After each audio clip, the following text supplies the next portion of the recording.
सत श्री अकाल दोस्तों। आज अभिवादन का तरीका भी अलग होगा और आपको आवाज़ में भी जोश मिलेगा, क्योंकि हम जा रहे हैं एक ऐसे राज्य में, एक ऐसी जगह पे जहाँ की बात ही कुछ और है।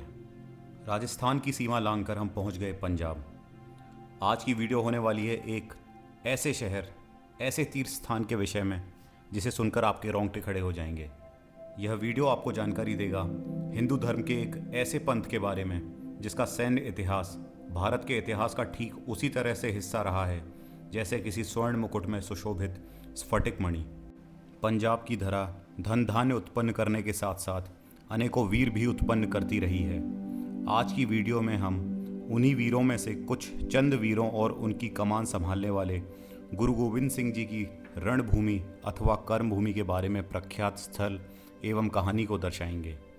आज की हमारी मंगल यात्रा का पड़ाव है श्री मुक्तसर साहिब में स्थित गुरुद्वारा, जिसकी ऐतिहासिक पृष्ठभूमि आपको रोमांचित करने के साथ साथ भारत भूमि की इस धरा पर पैदा हुए वीरों के प्रति श्रद्धा से आपका शीश झुका देगी।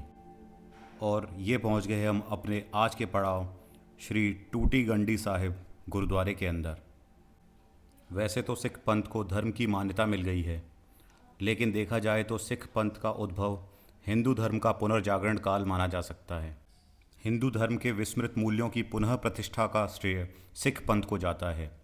इस ऐतिहासिक गुरुद्वारे के भीतर तीर्थयात्रियों के विश्राम के लिए एक विशाल हॉल बना हुआ है। यहाँ से आगे चलकर हमने जूते रखकर प्रवेश किया गुरुद्वारे के विशाल एवं खूबसूरती से भरे प्रांगण के अंदर।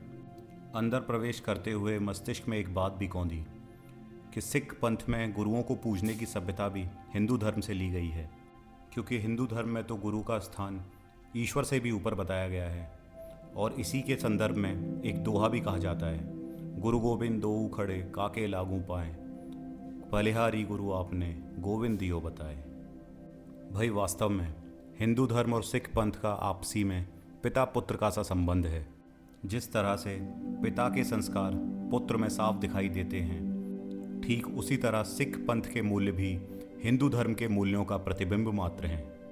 इस विशाल प्रांगण के बीचों बीच उपस्थित सरोवर इस गुरुद्वारे की शोभा में चार चांद लगा देता है। इसी सरोवर में सभी श्रद्धालु स्नानादि करके गुरुद्वारे की ओर अग्रसर होते हैं। इस गुरुद्वारे का महत्व इसलिए है क्योंकि जब 29 दिसंबर 1705 में मुगलों से लड़ते लड़ते श्री गुरु गोविंद सिंह अपने सैनिकों के साथ घिर गए, तब श्री गुरु गोविंद सिंह जी ने अपनी फ़ौज से कहा कि अगर कोई उन्हें छोड़कर जाना चाहता है तो जा सकता है, लेकिन उन्हें यह बात लिख कर देनी होगी कि अब वह गुरु के शिष्य नहीं रहे हैं।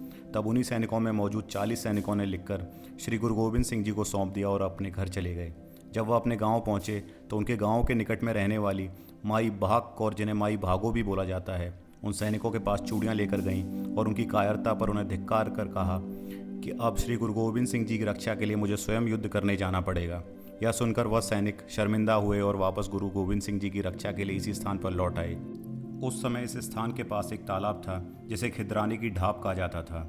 उन 40 सैनिकों ने इसी तालाब के समीप मुगल सेना से युद्ध किया और उस लड़ाई में वह सफल तो हुए, लेकिन सभी धर्म की खातिर वीर गति को प्राप्त हुए।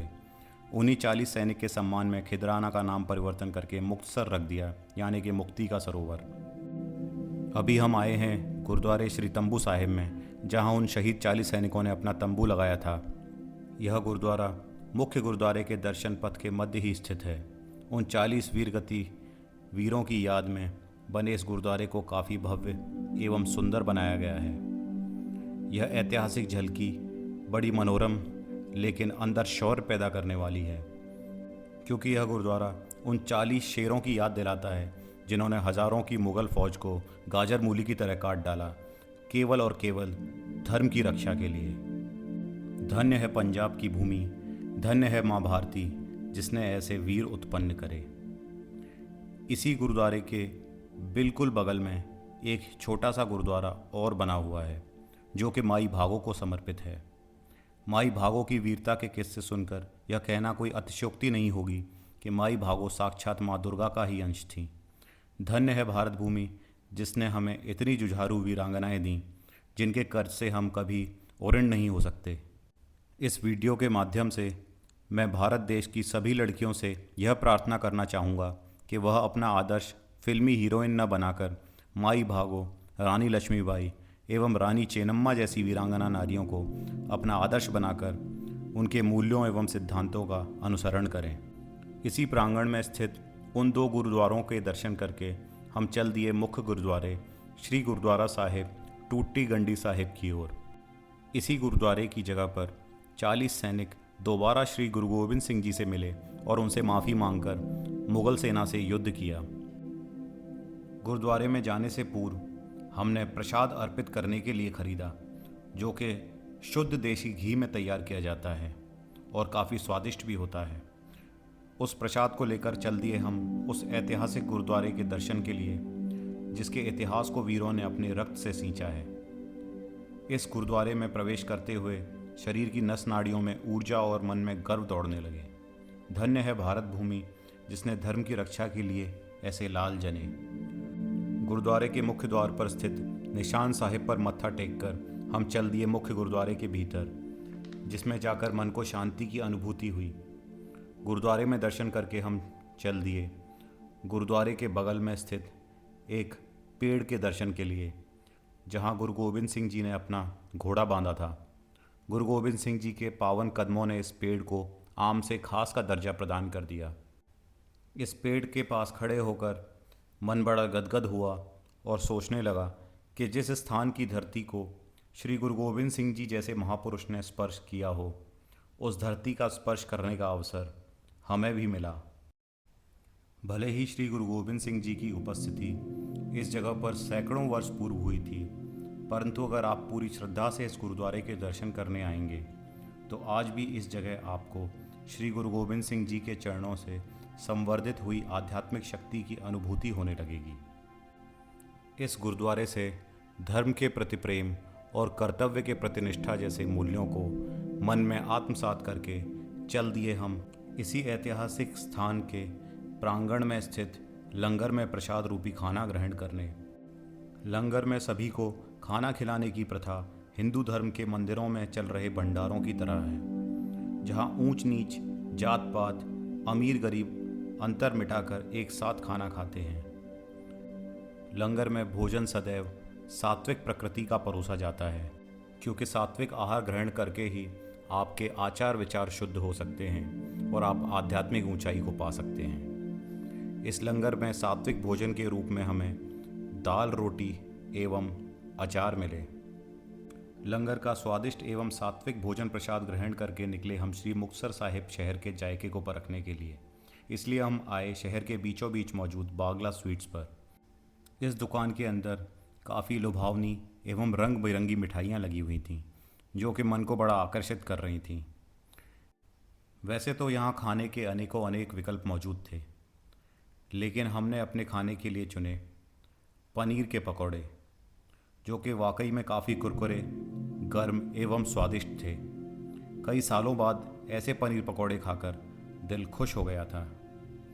अब बारी थी कुछ मीठा खाने की, तो मीठे में हमने रसगुल्ले और गुलाब जामुन खाए, जिनका स्वाद भी बेहद अच्छा था।